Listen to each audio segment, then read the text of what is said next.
अरे बड़का पहाड़ धान हमर धान के भंडार, अरे बड़का पहाड़ धान हमर होवते दीरा। अरे चला रे भैया बहिन पहाड़ों के चाला, चला रे भैया बहिन पहाड़ों के चाला, चला रे भैया बहिन पहाड़ों के चाला, चला रे भैया बहिन।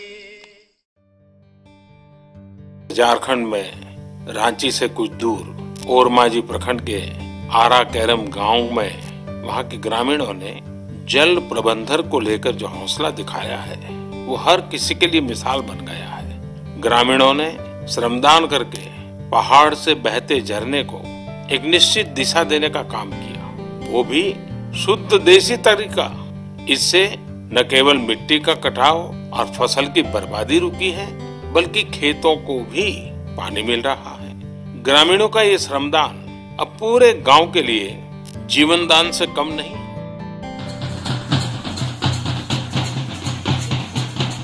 गरीबी उन्मूलन कार्यक्रमों को हम लोगों ने पिछले 72 साल में कुछ इस तरह से एड्रेस किया कि हमें मानते थे कि हम एक गरीब देश है, सरकारी सिस्टम की कार्यकुशलता का फंक्शन मान करके छोड़ दिया था। इस गांव का जो हाल था बहुत बेहाल था। यहाँ के लोगों का मेन जंगल था, जंगल में लकड़ी काटना और मतलब बाजार में बेचना, और बाजार में 150 रुपया में अगर बिक रहा है तो 70-80 रुपया का मतलब वह जो है दारू और हड़िया पी के मतलब उधरे ख़त्म कर देते थे। और जो पैसा बचता था 50-60 रुपया वो दाल चावल खरीद के लाते थे। यह स्थिति गांव का था। मतलब नासा में पूर्ण रूप से इस गांव जकड़ा हुआ था, गरीबी बहुत ही यहाँ पर पला हुआ था, बहुत ही दयनीय स्थिति थी। अब गांव हमारे प्रेमचंद की कहानियों के गांव नहीं है, वो caste, creed, religion, language, politics, हमारा गांव बट चुका है। राज्य की राजधानी या देश की राजधानी में रह करके गांव से गरीबी नहीं हटा सकते।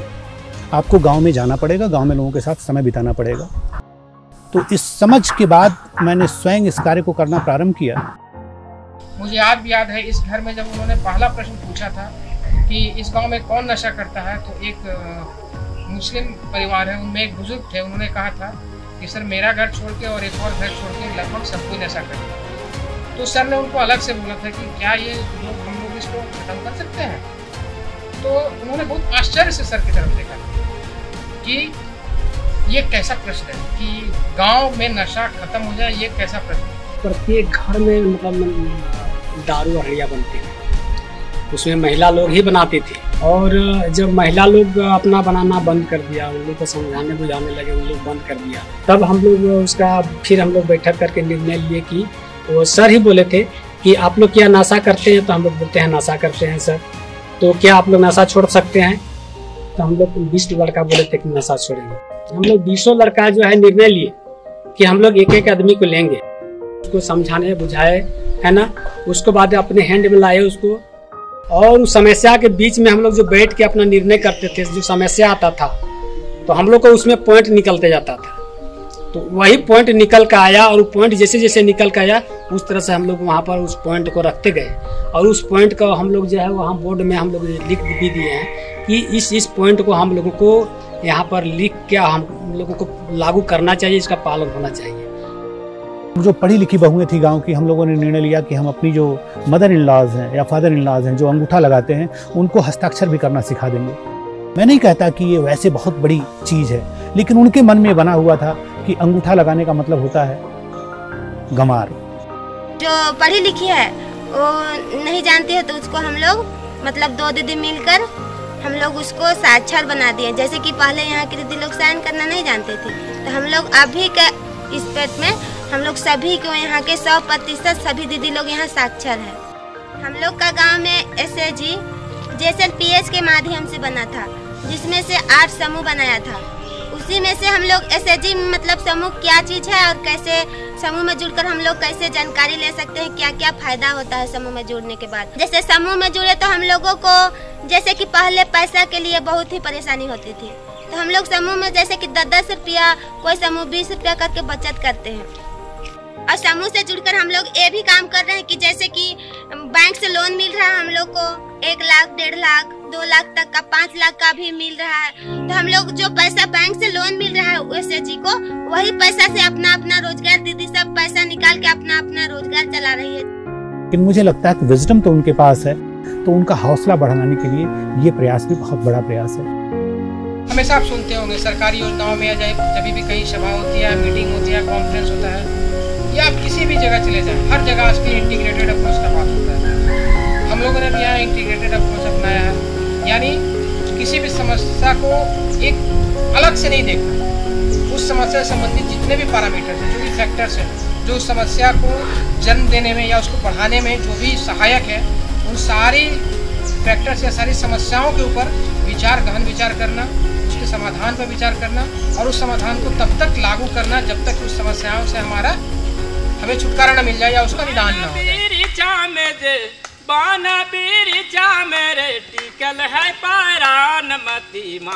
जंगल से हमको बहुत लगाव था। तब हमने सोचे कि जंगल तो बचा रहे हैं, लेकिन जंगल को बचाने के दरमियान भी हम जंगल को काट रहे हैं, तो हमको फायदा नहीं हो रहा है। केवल हम उसको बचाना या काटना, यही हम लोग का मतलब सोच था। लेकिन जंगल को हम एक जंगल कैसे बनाएं, ये हम लोग के बीच में भावनाएं नहीं थी। तो हमको लगा कि वन रक्षा बंधन करने से लोग एक पूजा स्थल मानेंगे, तो उसको मतलब काटेंगे नहीं।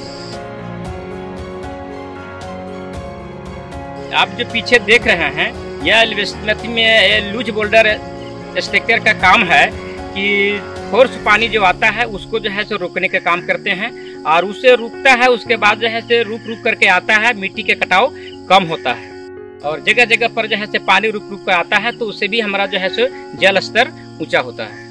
तो अब जो है हमारा जंगल का पानी जंगल में, टाड़ का पानी टाड़ में, गांव की पानी गांव में, उससे क्या हुआ कि हमारा ये कुआं में जो है, कुआं का पानी जो है से लेयर ऊंचा हो गया।